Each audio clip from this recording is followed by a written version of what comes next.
Assalamualaikum warahmatullahi wabarakatuh.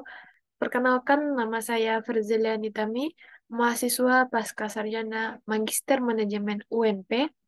Pada saat hari ini, saya akan mempresentasikan mengenai materi di topik minggu ke-9 ini tentang analisis teks di dalam mata kuliah analisis Big Data.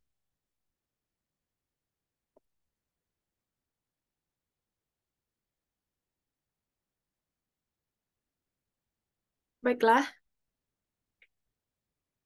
di dalam topik ke-9 ini atau di pertemuan ke-9 ini, di dalam mata kuliah analisis Big Data ini, kita akan membahas tentang topik analisis teks atau teks analytics atau text mining. Yang pertama yaitu pengertiannya. Secara sederhana, analisis teks adalah tentang mengubah data tidak terstruktur menjadi data yang berarti di mana untuk mengetahui tentang tindak lanjut atau tingkat lanjut analisis teks. Analisis teks ini adalah proses pengambilan wawasan dari kumpulan data tekstual.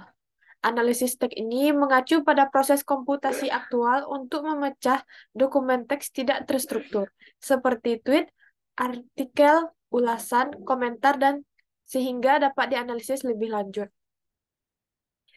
Selanjutnya yaitu perbedaan analisis teks dan text mining, di mana text mining dan analisis teks ini sering digunakan secara bergantian.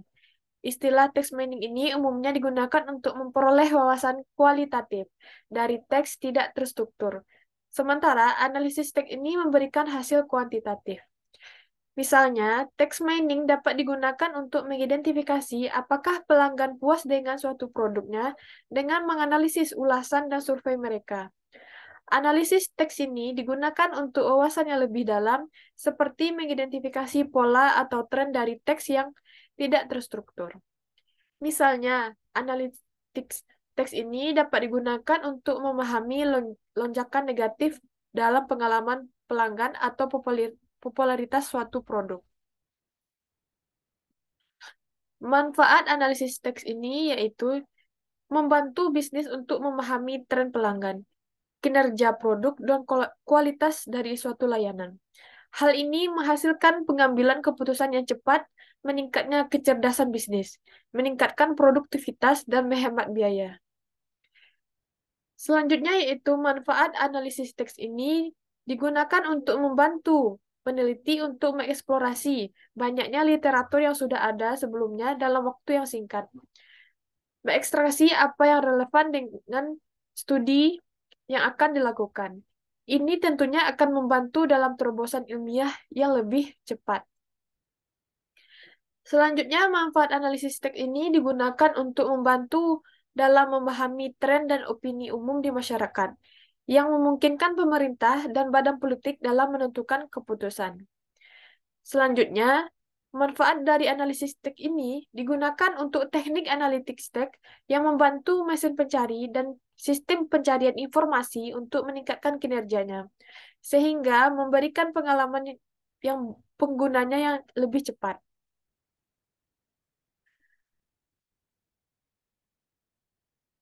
Selanjutnya yaitu D-Money Approach to Text Analytics, di mana kita akan membahas di sana yaitu word spotting, manual rules, text kategori, topik model, dan tematik analitis.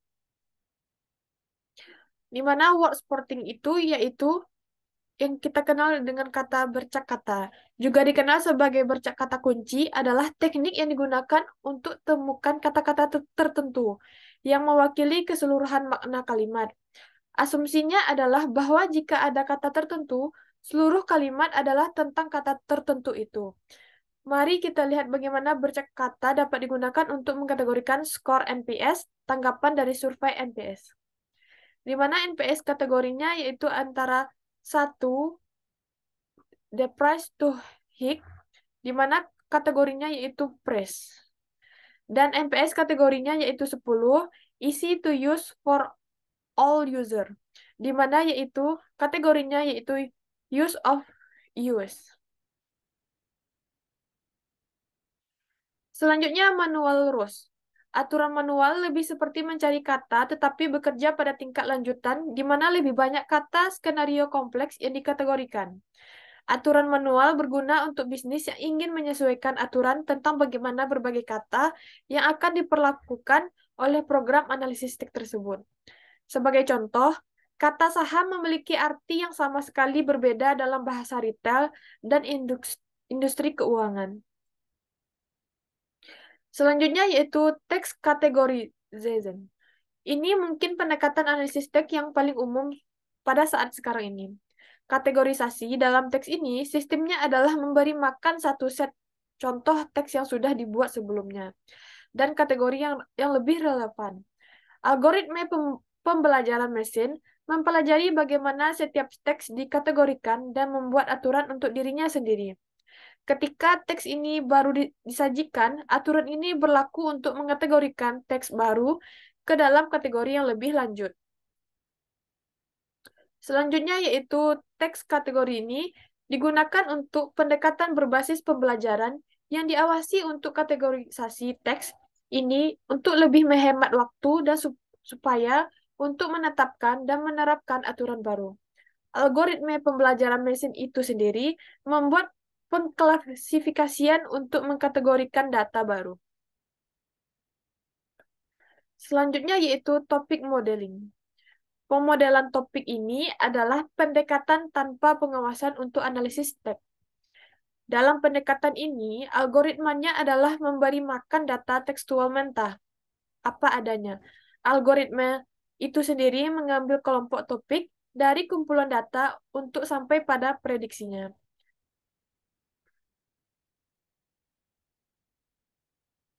Selanjutnya yaitu tematik analisis. Sementara pendekatan analitik teks ini lainnya berfokus pada mengelompokkan teks atau topik.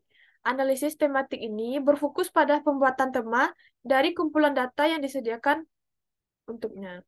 Misalnya penilaian dan ulasan pelanggan tentang layanan pengiriman pizza. Beberapa contoh termasuk keramahan staf, resep pizza, kualitas layanan, dan lain sebagainya. Analisis tematik ini juga dapat memiliki beberapa subtema di bawah masing-masing tema utama tersebut. Namun, untuk mencapai tingkat ekstraksi data tersebut, penerapan algoritma analitik teks juga harus lebih ditingkatkan. Step involved with text analysis. Analisis teks ini adalah teknik canggih yang melibatkan beberapa langkah awal untuk mengumpulkan dan membersihkan teks yang tidak terstruktur. Ada berbagai cara di mana analisis teks ini dapat dilakukan, seperti contohnya yaitu alur kerja model, di mana pengumpulan data-data teks yang sering tersebar di sekitar basis data internal organisasi, termasuk dalam obrolan pelanggan, email, ulasan produk, tiket layanan, dan survei Net Promoter Score. Persiapan data setelah data teks tidak terstruktur tersedia perlu melalui beberapa langkah persiapan sebelum algoritma pembelajaran mesin dapat menganalisisnya. Penyusunan teks ini meliputi beberapa teknik menggunakan pengolahan bahasa alami sebagai berikut. Tokenisasi. Pada langkah ini, algoritma analisis teks memecah string data teks yang berkelanjutan menjadi token atau unit yang lebih kecil yang membantu keseluruhan kata atau frasa.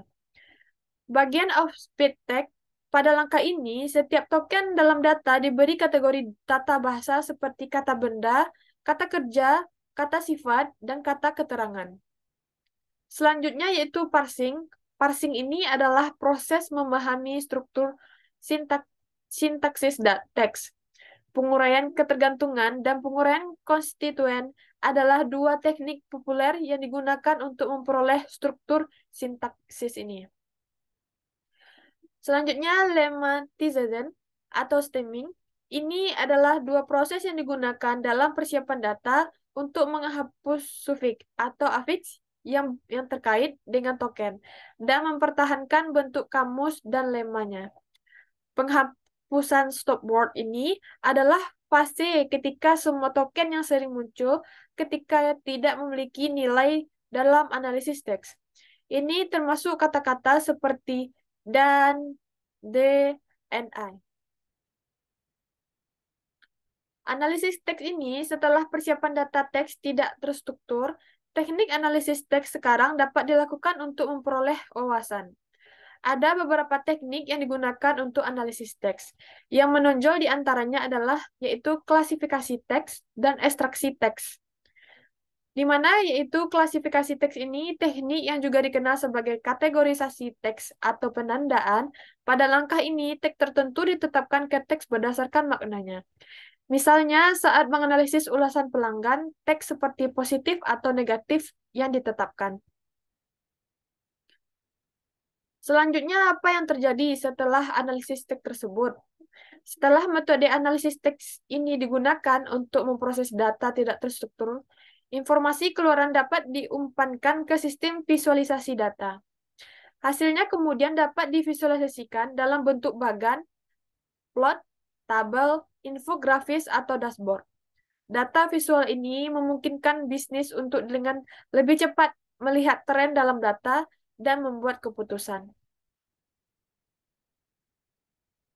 Baiklah, sekian mengenai pemahaman saya di dalam topik minggu ke-9 ini.